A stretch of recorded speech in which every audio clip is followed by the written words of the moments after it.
In a week, 10 students have to go to the ski resort. Here's the money for the job. We'll take care of the rest. Don't worry, you can count on me. Hi, I'm Bella. I had a classmate called Will. He was absolutely perfect. Handsome, from a rich family. His dad worked on television. Will was my crush, but not only mine. A bunch of girls were constantly following him. And you know what the strangest thing was? He was best friends with Alex, the biggest bully at school. He often picked on me and pissed me off. One day, the principal announced that the school had a new sponsor who had decided to give us a cool gift. 10 random students would be chosen, and they would spend their holidays in a ski resort. Wow, I really wanted to go, but didn't think I would be chosen. I never got lucky. A large balloon filled with notes with names was placed in the assembly hall. The principal took out the papers one by one, and my heart sank every time. What if I got lucky after all? It's hard to believe it, but I really did get chosen. When the principal said my name, I couldn't believe my ears. Hooray! It would be the best vacation ever. I didn't sleep a wink before the trip. Will was going to, and I hoped he would finally notice me. We boarded a bus early in the morning and headed up the mountains. The principal was supposed to spend the holidays with us. Unfortunately, Alex turned out to be going too, and that put a damper on things. The ski resort turned out to be really cool. We were brought to a cottage with a swimming pool, a billiard room, and even hot springs. I ended up sharing a room with Araya. She was a friend of mine, and we got along quite well. We met our guide right after check-in. He showed us around and then told us a story. Once upon a time, a group of tourists went missing here. All their things were where they'd left them, but the people disappeared without a trace. Of course, it's completely safe here now, and you have nothing to be afraid of. Still, you should be careful. What nonsense. It was probably just an urban myth made up to attract more tourists. We got in the lift and went up to the mountain. Everyone immediately started to ski or snowboard. I didn't know how to do either. Seeing how cool Will looked on a snowboard, I also picked one up. However, when I tried to go down a slope, I failed. I got stuck in the snow and couldn't get up. Of course, everyone immediately started laughing at me. Alex suddenly got down to me and held out his hand. He helped me up and I was about to thank him when he made a hurtful joke. Did you decide to demonstrate the grace of a hippo? Congratulations. You did. Everyone laughed at me. I didn't want to embarrass myself any further, so I found an instructor and asked him to teach me. In the evening, everyone gathered at the cottage. Well, almost everyone. For some reason, the principal wasn't there. He didn't show up the next morning either, but that didn't bother anyone. We only got a little worried when the principal didn't show up even at lunch. Where was he? He was supposed to be looking after us. We went to his room and saw that all of his things were still there, so the principal hadn't left. Do you remember the guy telling us about what happened to that group of tourists? He shouldn't have said that. Everyone immediately felt uneasy. Alex wasn't the only one who grinned. That's as likely as our principal being abducted by aliens. Don't worry, he'll come back. Nothing happened to him. After lunch, I decided to practice with the instructor some more. He showed me how to snowboard correctly, and I tried to follow his instructions. However, then I noticed a suspicious person nearby. He kept peeking out from behind the trees and then quickly hiding. It seemed he didn't want to be noticed. I got distracted looking at him and fell. After I got up, he was no longer there. The principal did not appear the next day either, and we told the guide about it. We expected him to call the police or at least organize a search party. However, the guide just waved us off. Your principal is an adult. Who knows what he's doing? After giving it a little more thought, we agreed with him and decided to fully enjoy our freedom. Will suggested we throw a pool party. I wanted to look beautiful and spent the whole day preparing. Standing by the pool, I even decided to flirt with Will. Just imagine, he flirted back. He looked me up and down and suddenly complimented me. I've never seen you in a swimsuit before. Bella, you have a great figure. I was over the moon. The other girls looked at me with envy. Even Araya. She liked Will too. I was chatting with him when the lights suddenly went out. It was completely dark. I hadn't had the time to get my bearings yet when someone suddenly pushed me into the pool. Oh no, I couldn't swim at all. After swallowing a lot of water, I started to sink and thought it was the end. I had almost fainted when someone grabbed me and started pulling me up. I woke up on the side of the pool. The lights were already on, my classmates were fooling around in the water, and Alex was leaning over me. I realized that he had pulled me out of the water. Bravo, you showed off your talent again. Very graceful. Everyone laughed, and I wanted to hit Alex with something heavy. He had probably pushed me into the pool to make fun of me later. Why wouldn't he leave me alone? By the way, people, what happened to the lights? It's probably just a power outage. When I got to my feet, Will asked me how I was feeling. Everyone immediately stopped giggling, and the girls looked at me with envy again. I suddenly noticed that 2 of them were missing. I asked the others about it, and we started looking for them. We went around the whole cottage and looked for them outside, but the girls were nowhere to be found. It no longer felt fun, and we went to bed. They still weren't back the next morning. Their things were lying where they had left them, the same as the principal's. Strange. Where had they gone off to? Everyone was in low spirits. Only Alex was joking around as usual. It annoyed me terribly. Was he ever serious? Will, on the other hand, was acting like a real hero and a leader. He suggested we talk to the guide again. However, when we came to the guide's house, the door was locked. There was no signal in the mountains, and we couldn't call the missing girls. Araya came up to me in the afternoon. She asked me what I thought about the disappearances. It's all so weird, but I think they just left. Maybe something happened at home, so they didn't have the time to gather their things? It was a stretch, but I had no other explanation. It wasn't like they could have really been abducted by aliens. I saw someone in the woods, some suspicious-looking guys. They were climbing trees and looked like they didn't want to be noticed. I immediately remembered the man I had seen while training with the instructor. He had also acted suspiciously. What if there was a gang of criminals operating there that kidnapped people? Such thoughts made me really worried. I decided to go practice to get my mind off things. And you know what? The instructor wasn't there. Were they kidding us? I was looking around in confusion when Alex came up to me. What, no instructor either? This is getting weird. Have you noticed that there aren't that many people here anymore? Of course I noticed. When we had arrived, there had been a lot of people snowboarding and skiing on the slope, and now there were only a few of them left. Alex suddenly suggested he train me instead of the instructor. To hear you make fun of my gracefulness again? No thanks. I started snowboarding on my own and, of course, almost fell.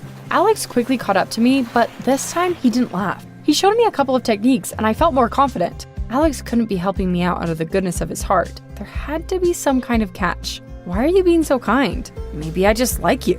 Not his stupid jokes again. When it got dark, we headed down. The lift suddenly creaked loudly and stopped. We were stuck at a huge height with no way to jump down. Soon, strange flashes of light appeared nearby. I immediately imagined all sorts of horrors and felt terrified. Alex was joking around and making everything seem even more creepy. I couldn't help but burst into tears. He realized that he had gone too far and tried to calm me down. If only Will had been there instead. It was cold by the time the lift started working again. It jerked so sharply that I cried out in surprise. After coming back to the cottage, I immediately went to bed. In the morning, I noticed a note by Araya's bed. After reading it, I couldn't believe my eyes. Araya had written that she had some suspicions about what was going on. She had gone into the woods the night before to see if she was right. My hands shook and the note fell to the floor. Had Araya gone to the forest? Alone? Was she crazy? I ran to the living room and showed the note to the others. We have to find her. Let's go to the forest. Now I was the one being called crazy. Some even twirled their fingers at the temples. Don't you see what's going on? People are going missing. We need to get out of here before anything happens to us. But we couldn't leave. First of all, we didn't have a driver's license. Secondly, we didn't have a car. Walking through the resort, we saw several empty cars, but there were no owners nearby. It felt like we were the only people left there. As we were walking back to the cottage, Will suddenly stopped. You know, I agree with Bella. We need to go to the forest. A lot of people were too afraid to go, and we had to split up. Will, Alex, and I went into the woods, and the others stayed in the cottage. The GPS wasn't working, so we had to memorize the way. We walked through a snowy forest. It was cold and scary. All of a sudden, something flashed behind the trees. Will and Alex immediately ran in that direction. I wanted to run after them, but Will told me to stay put. Minutes kept ticking by, but they didn't come back. It took everything I had not to panic. Eventually, I decided to go back to the resort and call for help. However, after walking for some time, I realized I was lost. Heck, I must have chosen the wrong direction. It quickly got dark in the mountains. Night was beginning to fall. I remembered a movie in which people dug a cave in the snow so as not to freeze. I decided to do the same. I was almost done when Alex appeared next to me. I'd never been happier to see him. Will and I were together at first, but then we got lost. I didn't know where I was, and some guy in a weird mask started chasing me. It seems like I managed to break away from him, and I came here and found you by accident. Together, we climbed into the snow cave and hugged to keep warm. Alex talked to me to help me get distracted, and his jokes no longer annoyed me. Suddenly, someone came up to the cave. Alex was about to go see who it was, but I grabbed his hand, terrified. He smiled encouragingly at me and looked out anyway.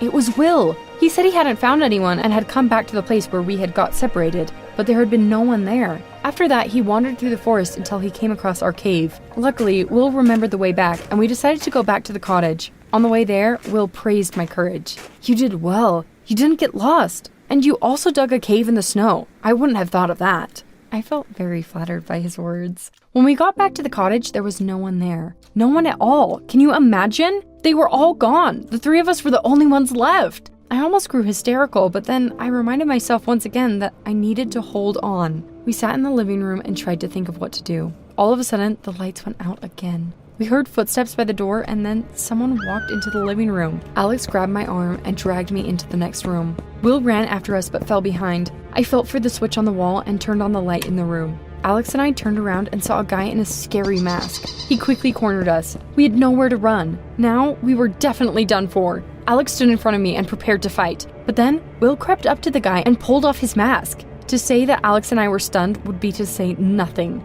Under the mask was our principal. The next second, we heard loud music and a crowd of people poured into the cottage. Among them were our missing classmates and cameramen. It turned out that our group participated in a reality show. Will's father, who worked on TV, had come up with the idea for it. He had come to our principal and even paid to help him organize everything. Our parents had also been warned and they had signed permits. We had been monitored by psychologists the entire time. If something had gone wrong, the show would have been stopped immediately. The cameramen had been hanging cameras in the forest. They were the ones Araya and I had seen. The flashes had also been from cameras. Such news made my head spin. I was shocked. How could my parents have agreed to such a thing? We had been so scared. However, everyone else was delighted, especially when they found out that the show would be shown on a well-known TV channel a lot of young people watched. We were interviewed. It turned out that Will had known about everything from the very beginning. That's why he had become our leader and acted so bravely. Then, there was a gala dinner for us and the film crew.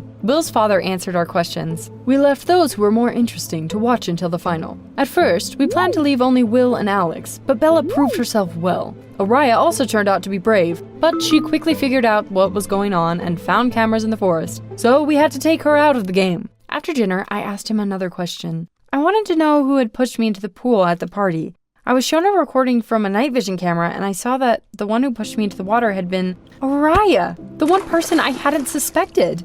We talked and she told me that she had just been jealous of me. She liked Will too, and he had started paying attention to me. Araya admitted that she had been wrong and shouldn't have done it. The next day, we came back home. I was enjoying some peace and quiet when Will suddenly called me. He said that he really admired my courage and asked me out. Just a week ago, I would have been delighted. But at that moment, I realized I had got over him. His heroism turned out to be fake, and I told him no. Will sighed and suddenly confessed something. The names of the participants hadn't been chosen randomly. You weren't supposed to go, but Alex asked for you. He's my friend, so I agreed. What? Alex had asked for me? But why? In the evening, I went for a walk. I was wandering the city, lost in thought, and didn't notice anything around me. As I was crossing the road, I suddenly heard the screech of brakes. A car was driving toward me at full speed, and I didn't have time to jump away. But then, someone bumped into me and pushed me aside. I fell on the sidewalk. Alex was leaning over me. You again? Well, someone had to save you. You have an amazing talent for getting into trouble. I suddenly realized that, unlike Will, Alex had never pretended.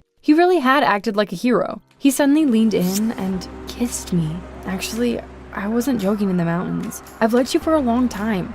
That's probably why I acted like an idiot. My heart suddenly felt very light. I smiled and joked. You've saved me so many times already, but you've become my guardian angel. Alex smiled too. You know what? I don't mind that. When the show aired, we all became very popular, especially the final 3 participants. Will and I are still friends. Alex and I are dating, and I still jokingly call him my guardian angel. Do you have such a guardian angel as well? Tell us in the comments down below.